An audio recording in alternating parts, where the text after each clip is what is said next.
Hello guys, so ito po ang tatlo sa kuting. Ayan, bumaba na si Camila. Ayan po. Ayan po sila. I-introduce ko naman po sa inyo si... Ayan naman po si Neko. Siya ay...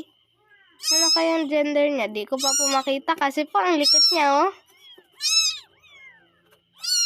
Ayan po. Pero parang 2 weeks old pa lang din naman po siya, katulad ng mga kapatid niya. Neko, no? Behave. Ayan po si Camila. Wait lang, Neko. Fine, bababa na nga kita. Oh, ayun na. So, bye-bye, guys. Hi, vlog.